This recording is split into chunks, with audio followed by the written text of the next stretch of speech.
হয় দীৰ্ঘদিনীয়া প্ৰতীক্ষাৰ অন্তত প্ৰথম শ্ৰেণীৰ পৰা অষ্টম শ্ৰেণীৰ ছাত্ৰ ছাত্ৰীৰ বাবে পুনৰ বিদ্যালয়ৰ দুৱাৰ মুকলি হ'ল আৰু এই মুহূৰ্তত মই পশ্চিম দৰঙৰ এখন আগশাৰীৰ শিক্ষানুষ্ঠান ভেৰুৱা হাইস্কুলত উপস্থিত আছোঁ আৰু মই মোৰ সৈতে দুগৰাকী জ্যেষ্ঠ শিক্ষক আছে, বিদ্যালয়ৰ প্ৰধান শিক্ষকগৰাকীও আছে। কথা কি নিয়ম পালন কৰি কেনেকৈ আৰম্ভ কৰিছে?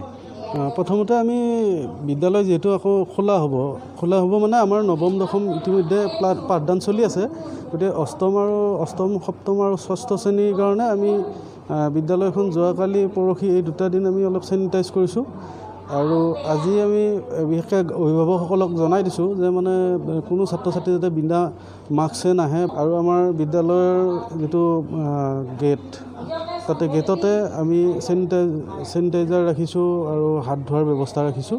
ছাত্ৰ ছাত্ৰীসকলে হাত ধুইহে বিদ্যালয়ৰ ভিতৰত সোমাব পাৰিছে। চৰকাৰে বৰ্তমান যিটো একদম প্ৰতিকূল অৱস্থা এটা চলি আছে, এই প্ৰতিকূল অৱস্থাৰ পৰা মুক্তি পাবলৈ আমি চৰকাৰে যিখিনি নিৰ্দেশনা দিছে সেইখিনি আমি পালন কৰিবই লাগিব। নহ'লে আমাৰ এতিয়া যিখিনি ঘাটি হ'ল ছাত্ৰ ছাত্ৰীসকলৰ, এই ঘাটি পূৰণ কৰা সম্ভৱ নহ'ব। হয়, নিশ্চয়কৈ বিদ্যালয়ৰ দীৰ্ঘদিন ধৰি পাঠদান নোহোৱাৰ ফলত ছাত্ৰ ছাত্ৰীৰ শিক্ষা কিছু ব্যাহত হৈছিল যদিও অৱশ্যে পুনৰ ভাল দিন ঘূৰি অহাৰ ইংগিত বহন কৰিছে আজিৰ নতুনকৈ শিক্ষানুষ্ঠান খোলাৰ পিছত। এগৰাকী জ্যেষ্ঠ শিক্ষক ছাৰ, আপোনাৰ পৰা জানিম, আপোনালোকৰ যিটো ছাত্ৰ আৰু শিক্ষকৰ সম্পৰ্ক বহুদিন বিৰতি হৈ আছিলে, কেনেকুৱা আজি অনুভৱ আপোনাৰ? আজি খুবেই আনন্দ লাগিছে, এটা খুব ভাল দিন আজিৰ দিনটো, কাৰণ প্ৰায় 2 বছৰ ধৰি এই ধৰণৰ পৰিৱেশ এটা চলি আছে আৰু আমি ছাত্ৰ ছাত্ৰীৰ মাজত থাকি যিটো আনন্দ পাওঁ, কিন্তু বহু দিন ধৰি ছাত্ৰ ছাত্ৰীৰ পৰা পোনপটীয়া সম্পৰ্কৰ পৰা আমি আঁতৰি থাকিবলগীয়া হোৱাৰ কাৰণে যথেষ্ট মানসিক অশান্তি এটা আমি অনুভৱ কৰি আছিলোঁ। অনলাইন ক্লাছে পূৰা কৰিব পাৰিছিল নে? অনলাইন ক্লাছ আমি চৰকাৰে যেতিয়া নিৰ্দেশ দিছিল সেইমতে আমি কৰিছিলোঁ, কিন্তু সেইটোত আমি নিজে সন্তুষ্ট হ'ব পৰা নাই।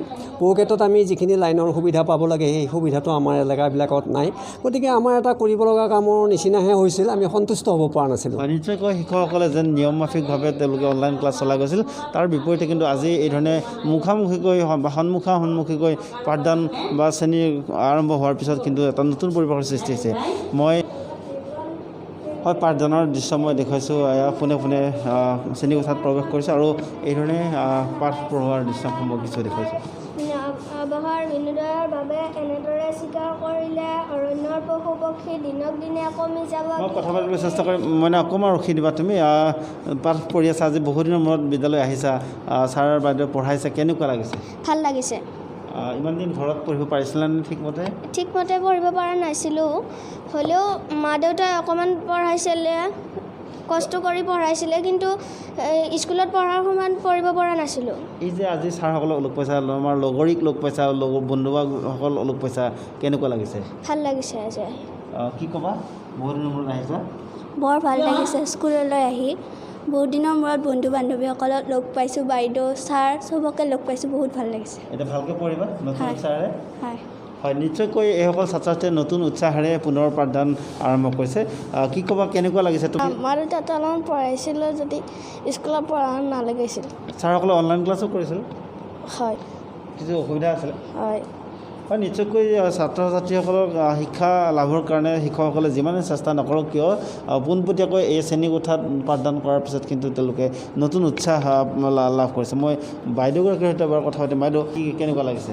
আজি ভাল লাগিছে, কাৰণ আমি আজি বহু দিনৰ মূৰত বিৰতিত এওঁলোকক লগ পাইছোঁ, কাৰণ আমি শিক্ষক যেতিয়া আমাৰ অলপমান সমাজখন বেলেগ, আমি সদায় ল'ৰা ছোৱালীৰ মাজত থাকি আমি ভাল পাওঁ, গতিকে এই কেইদিন আমি বিগত যে 9 মাহ, প্ৰায় 9 মাহ তাৰমানে, এই 9 মাহ তাৰমানে আমি সিহঁতৰ পৰা আঁতৰি থাকি নিজকে মানে কিবা দুখী যেন এটা অনুভৱো হৈছে, কাৰণ চৰকাৰে আমাৰ যিটো আমাৰ পাৰিতোষিক তেওঁলোকে আমাক দিয়ে আছে, কিন্তু আমি তাৰ বিনিময়ত আমি তেওঁলোকক একো দিব পৰা নাই। হয়, নিশ্চয়কৈ ক'ব লাগিব যে বিনা পৰিশ্ৰমে যেতিয়া তেওঁলোকে পাৰিতোষিক লৈ আছে, শিক্ষকসকলো কিন্তু সমান্তৰালকৈ সুখী হোৱা নাছিল। আজি নতুনকৈ বিদ্যালয় খোলাৰ পিছত কিন্তু তেখেতসকল পুনৰ সুখী হোৱা দেখা গৈছে।